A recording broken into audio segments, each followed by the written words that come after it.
Bonjour à tous et bienvenue sur cette vidéo. Est-ce que c'est vraiment nécessaire de parler aujourd'hui? Je pense que rien qu'à voir cette image,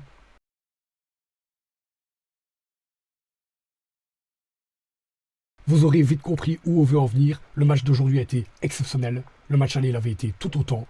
Et on va en parler ce soir, même si encore une fois il n'y avait pas grand chose à dire, mais on va essayer d'y aller détail par détail comme je fais habituellement. Donc d'abord je vais parler un petit peu du match aller parce que pour moi on avait été très bon en première mi-temps, mais la seconde avait été moyenne. C'est de ça que je vais parler en premier lieu parce que évidemment il y avait le but de Vermaat. Un premier but de Vermaat dont certaines personnes trouvaient qu'il était un petit peu facile, alors que pour moi il fallait quand même dépasser son défenseur, il fallait ensuite faire le geste juste, ce lob qui venait faire au gardien alors que la plupart des joueurs d'aujourd'hui auraient plutôt essayé de déborder le gardien, mais c'est pas ce qu'il a fait, lui il a préféré de tenter le lob. Et d'ailleurs c'était un but plein de fougue, plein de jeunesse, sans aucune prétention, et d'ailleurs Vermaat voilà, c'est le joueur qui est capable de faire ce genre de choses. Peu de temps après est tombé le but de Spillers, c'est étonnant de le voir marquer, mais était super bien placé et offrait donc le 2-0 au club de Bruges, et à la mi-temps, mais que le sur une reprise de volée exceptionnelle, pour un joueur en tout cas à vocation défensive, et en plus je pense que vous l'avez entendu, c'était son 500e match, ce qui venait donc accompagner le succès de ce joueur depuis qu'il était au club. En plus il ne faut pas oublier qu'il a été formé chez nous, donc c'est quelque chose d'encore plus fantastique, espérons qu'il continue comme ça. Voilà, sur ce match aller, nous terminons donc la première mi-temps à 3-0.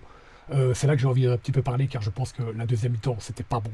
Le club de Bruges était plus dans la maîtrise. On sentait que les Rangers pouvaient revenir dans le coup. D'ailleurs, c'est un peu ce qu'ils ont fait, puisqu'ils ont inscrit un but assez rapidement. Il y a un autre qui tombera plus tard, mais qui sera donc annulé par l'arbitre, puisque à ce moment-là, il y avait un ballon qui traînait dans la surface. Mignolet l'avait dans ses mains, et le joueur l'a touché à ce moment-là. Donc, il était annulé pour une raison qui, en fait, était tout à fait logique. Donc, le score s'était terminé sur ce score-là, 1-3. C'était pour moi déjà un score exceptionnel, mais c'est pas tout, puisque le match retour aura été encore plus.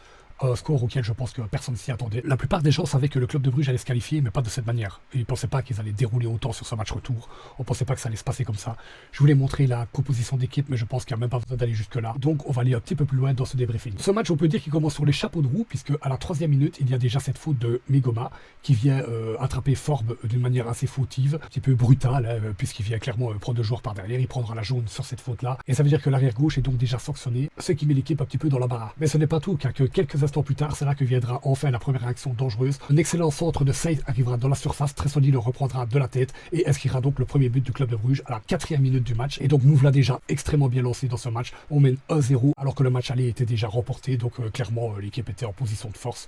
On attendait juste de voir comment les Glasgow Rangers allaient réagir. Et la réaction, c'est vraiment celle à laquelle on s'attendait pas. Alors que Solis va partir vers le but, le joueur Arons va faire une faute d'anti-jeu complète. Il va le retenir par le maillot, il va empêcher clairement une contre-attaque du club de Bruges et donc prendra un carton sur cette action-là et sera expulsé. C'est à partir de ce moment-là clairement que l'équipe adverse va sombrer. Je pense que c'était clairement le tournant du match. C'est à partir de ce moment-là qu'il y avait plus grand-chose à faire. À partir de ce moment-là, Bruges a déroulé, mais on va continuer encore une fois. Sur cette première demi-heure de match, Bruges est très serein, maîtrise le match complètement.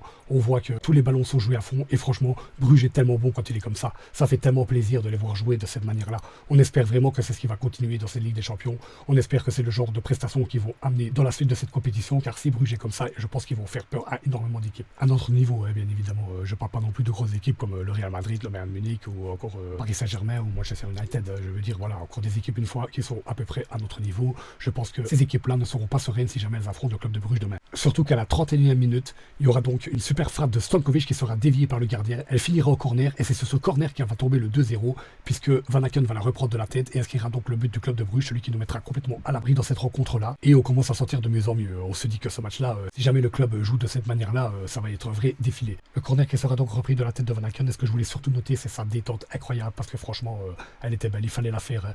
À ce moment-là, il fait un bond où il surpasse tout le monde, et sa tête est piquée, elle est incroyable, le gardien ne peut absolument rien faire, elle rentre dedans. En tout cas, le gardien d'aujourd'hui, parce qu'il faut avouer franchement qu'il n'aura pas été très bon dans ce match-là. En plus de ça, on sent vraiment que les Rangers ne sont pas dedans, ils sont vraiment pas dans le coup. On se demande même s'ils avaient envie de jouer ce match-là. On se demande si pour eux, c'était pas un match amical et qu'ils avaient déjà l'autre match en tête, parce que vraiment, on voit qu'ils se battent sur aucun ballon. Le club de Bruges est clairement plus fort qu'eux à tous les niveaux. Et pour un club de cette envergure, franchement, ça pose question. Parce qu'à un moment donné, on peut quand même se demander pourquoi il n'y a pas la résistance qu'on a d'habitude. On voit bien qu'il y a quelque chose quand même qui se passe. Et malgré tout ce qu'on peut dire que l'équipe aurait perdu en qualité depuis quelques années, il ne faut pas oublier quand même qu'il y a quelques temps, ils ont viré Philippe Clément parce que soi-disant ça se passait mal. Alors que je pense quand même qu'on peut dire qu'à l'époque où il était là, ça se passait clairement mieux pour eux. Voilà, et en tant qu'ancien brugeois, j'ai presque envie de dire que c'est peut-être le karma. Le retour de bâton qui se passe pour eux d'avoir viré en fait quelqu'un qui avait une claire philosophie, qui essayait d'amener le club quelque part. joueur et qui pour moi en plus a été viré un peu comme un malpropre. On va continuer ce débriefing du match puisqu'à la 40e minute viendra la claque. Je vais l'appeler comme ça, parce que clairement à ce moment-là, sur un beau centre de Sab, Saïs va la reprendre, elle sera arrêtée par le gardien, mais elle va chanceusement revenir dans ses pieds, il va la reprendre directement, donc il va s'y prendre à 2 fois et inscrire donc en fait le 3-0 sur une frappe sèche, mais qu'il fallait mettre clairement dans le coin opposé. Et encore une fois, ça montrait toutes les qualités de Saïs qui était là carrément au bon moment pour inscrire ce but. Et à ce moment-là, je pense que tous les supporters avaient compris qu'on s'attendait à une soirée incroyable. Vraiment, c'est un peu ce qui s'est passé, parce qu'après ça ne s'arrêtera pas, ça va continuer d'ailleurs à l'image de ce but quelques instants plus tard, puisqu'après une bonne combinaison du club de Bruges, un centre de Nedika arrivera dans la surface. Saïs sera de nouveau là pour la reprendre d'une belle demi-volée, une demi-volée même exceptionnelle qui finira dans le plafond du goal et mettra donc le 4-0 dans ce match en Ligue des Champions, alors qu'on n'est même pas encore à la mi-temps et c'est tout simplement incroyable ce qui se passe ce soir. Et le pire, c'est qu'encore une fois, c'est pas fini, puisque quelques instants plus tard, Stankovic va reprendre un centre de Van Aken de la tête et planter le 5-0. Donc nous sommes à la mi-temps et le score est de 5-0. À ce moment-là, je suis complètement convaincu que les joueurs de Glasgow Rangers ont regardé la montre en se disant on n'est qu'à la mi-temps là, on peut pas déjà terminer le match, il n'y a pas moyen de s'en aller là, reprendre le bus, rentrer chez nous. Je pense vraiment que c'est ce que les supporters et les joueurs ont pensé, parce qu'à ce moment-là du match, il n'y avait clairement plus rien à jouer, c'est 5-0 à la mi-temps, et c'est le genre de match que voilà, t'as pas envie de suivre ensuite, quoi, même si tu sais que l'équipe d'en face va peut-être un petit peu mettre le frein, parce qu'il y a d'autres matchs qui vont arriver au fur et à mesure de la saison, mais tu te dis, est-ce qu'il n'y a pas moyen que ça s'arrête, quoi, vraiment, c'est un enfer ce qui se passe aujourd'hui. En tant que supporter de Bruges, on a même un petit peu pitié pour les Glasgow Rangers, on a envie aussi que le calvaire s'arrête pour eux, et voilà, dans l'histoire, on reste quand même un supporter neutre, et aussi un supporter du club de Bruges, évidemment. Pour le début de cette mi-temps, la seule chose à noter, le remplacement de Forbes qui sera remplacé par Diacon, qui aura enfin quelques minutes pour essayer de se montrer. D'ailleurs, je trouve qu'il aura quand même été bon, puisqu'il aura été vivace, il aurait été dans la plupart des actions assez correct aujourd'hui, et je suis curieux de voir ce qu'il pourrait apporter un petit peu plus tard dans la saison. Le match ici reprend sur le même rythme. On voit que Bruges continue à pousser, on voit que les Glasgow continuent à encaisser, on voit qu'ils continuent à reculer. On se demande même si le match va continuer comme ça, surtout qu'à la 49e minute, Solis va inscrire le 6e sur une frappe sèche, une frappe exceptionnelle quand même, il fallait la mettre encore une fois. Il était tout content de marquer son but aujourd'hui, et je pense qu'en tant que supporter, on était tout autant content de le voir marquer aujourd'hui. Et le pire, c'est que ce but viendra après une belle petite combinaison du club de Bruges, tranquillement dans la surface adverse, sans que les Rangers essayent vraiment d'intervenir, ils ont été complètement passifs sur ce coup-là, encore une fois. C'est le 6e but, c'est une honte complète pour leur club, mais on s'est demandé si les joueurs avaient vraiment envie d'être là sur le terrain aujourd'hui. C'est quand même un match important. Le club de Bruges, lui, l'a joué à fond, mais on a vraiment des questions à se poser sur la motivation des Glasgow Rangers aujourd'hui. Enfin, à la 57e viendra le moment des changements. La seule chose que j'ai envie de noter, c'est que Saïs sera remplacé par Siquet, qui viendra sur la droite. Et c'était aussi quelque chose qu'on avait envie de voir, je pense, en tant que supporter du club, parce qu'il n'avait pas vraiment accumulé beaucoup de minutes jusqu'à maintenant. Donc on était content de le voir. Il aura attribué quelques beaux centres. Les autres remplacements auront été intéressants, mais malheureusement n'auront pas apporté ce qu'on attendait, puisque le score ne bougera plus à partir de ce moment-là, malgré la montée de Nilsson et un peu plus tard de Keifuro à la place de Tresoldi. À ce moment-là, il restait encore pas mal de temps à jouer, mais on avait vraiment envie que ça s'arrête pour les Glasgow Rangers parce qu'on sentait clairement qu'ils étaient plus dans le coup. Et nous, de notre côté, on va terminer le match comme ça, sur un bon rythme, mais sans non plus être forcément dangereux. Il y aura quelques occasions pour le club de Bruges, mais qui n'apporteront rien non plus. Le score, lui, ne bougera plus, mais viendra donc ponctuer ce match sur le score de 6-0, 9-1 sur l'ensemble des deux matchs. Est-ce que vous imaginez ce qui vient de se passer aujourd'hui? Ça n'est quasiment jamais arrivé dans l'histoire du football belge. C'est quelque chose d'incroyable. Se qualifier sur 2 tours comme ça, en battant 2 équipes redoutables, même si on me dit aujourd'hui que Salzbourg et les Glasgow Rangers, ce n'est pas 2 grands adversaires. C'est clair que ce n'est pas comme le Milan AC ou le Deportivo La Corogne ou Benfica ou ce genre d'équipe qu'on pouvait affronter à ce moment-là dans ce genre de tour. Mais en tout cas, ça reste quand même 2 équipes avec un potentiel important, avec des noyaux aussi qui peut clairement faire douter le football belge. Donc il faut vraiment pas croire non plus que c'était une qualification de tout repos. C'était vraiment quelque chose que le club devait jouer à fond. Et je pense clairement que c'est ce qu'ils ont fait. Que ce soit contre Salzbourg ou contre les Rangers ce soir et bien sûr au match aller, le sérieux était là. Et d'ailleurs quand Bruges est comme ça, ils sont impeccables, ils sont incroyables. Je pense vraiment qu'aucune équipe en Belgique ne peut rivaliser face à ce club de Bruges là. Maintenant c'est clair que le sérieux n'est pas le même lorsqu'ils sont en championnat. Lorsqu'ils affrontent des équipes de notre championnat, on sent évidemment que la motivation n'est pas tout à fait la même, sauf quand on est dans les playoffs. C'est encore quelque chose qui s'est prouvé, notamment l'année dernière. Et c'est pas non plus vraiment une qualité du club de Bruges, je suis le premier à le dire. Mais je pense quand même que le club choisit ce match et que d'ailleurs, en ce début de saison, les matchs de qualification sont les plus importants pour le club car ils veulent absolument participer à cette compétition.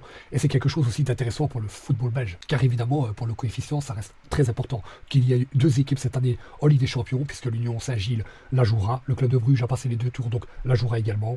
Nous souhaitons également la bonne chance à Anderlecht demain qui doit se qualifier pour la Conference League. Espérons qu'ils battent l'AEK Athènes. J'espère que ça sera pas trop compliqué pour eux car le score du match aller était de 1-1. Là, il va falloir aller jouer là-bas. Donc on leur souhaite encore une fois bonne chance car évidemment c'est le football belge qui aujourd'hui est plus important que les prestations individuelles. Donc évidemment, si vous êtes belge et que vous soutenez notre football comme il se doit, j'espère que vous êtes très content de notre qualification ce soir. Maintenant, je terminerai par ma petite note personnelle.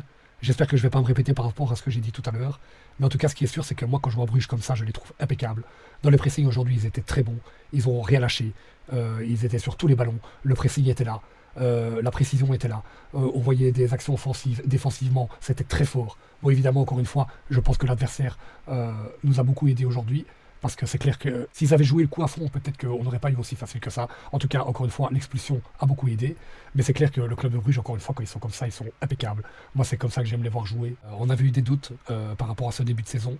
Mais là, aujourd'hui, je pense qu'ils ont été un petit peu plus concrets, rassurants aussi. Et j'espère vraiment que ce n'est pas juste un match comme ça et que c'est un peu la qualité que va montrer l'équipe dans le futur. Et le dernier petit détail que je voudrais aborder, c'est par rapport au transfert d'Ordonez. Voilà, moi, je ne veux pas commencer à créer des polémiques. Mais c'est clair que, voilà, le club a fixé un prix. Apparemment, ce prix avait été donné par Marseille. Ensuite, le club de Bruges est rétracté parce que défensivement, ils pensent qu'on n'a pas un joueur de qualité peut-être pour le remplacer. Donc je ne sais pas si c'est vraiment la raison, mais en tout cas, ils ont décidé de changer le prix. On ne va pas aller contre la décision des dirigeants. Mais c'est clair que moi, à leur place, j'aurais cédé Ordonez parce que je pense que 30 millions pour ce joueur, c'est suffisant. Je ne vois pas ce qu'on peut grappiller de plus. Et si c'est pour le garder au club et que le joueur ne soit pas à 100%, surtout qu'en plus de ça, on voit que la défense n'est pas non plus mauvaise, hein, puisque Spiller et Mekele ont fait le travail aujourd'hui. Donc est-ce que c'est vraiment nécessaire de garder Ordonez contre son gré et qui en plus après va peut-être pas donner non plus ce qu'on attend de lui? Je pense vraiment qu'il faut le laisser partir. Voilà, moi si j'étais les dirigeants, je l'aurais fait. Maintenant, voilà, encore une fois, ce n'est pas à nous qui prenons la décision. Donc espérons que les choses se feront dans les meilleures conditions, que ce soit pour Marseille ou pour le club de Bruges, car évidemment, nous n'avons rien contre le club. Je pense d'ailleurs que les négociations ne sont pas finies et qu'elles vont d'ailleurs aller sur de bons trains et qu'ils vont finir par trouver un accord. En tout cas, voilà les amis, j'espère que cette vidéo n'a pas été trop longue parce que j'avais beaucoup de choses à dire et c'était un petit peu dans tous les sens. Mais c'est clair qu'on peut être heureux car aujourd'hui 6-0 dans un tour qualificatif de Ligue des Champions, c'est quelque chose clairement d'incroyable. J'espère que vous avez savouré, que vous avez aussi savouré cette vidéo, même si franchement j'ai la prétention d'être personne. En tout cas voilà, je sais pas quand on se reverra, mais à la prochaine.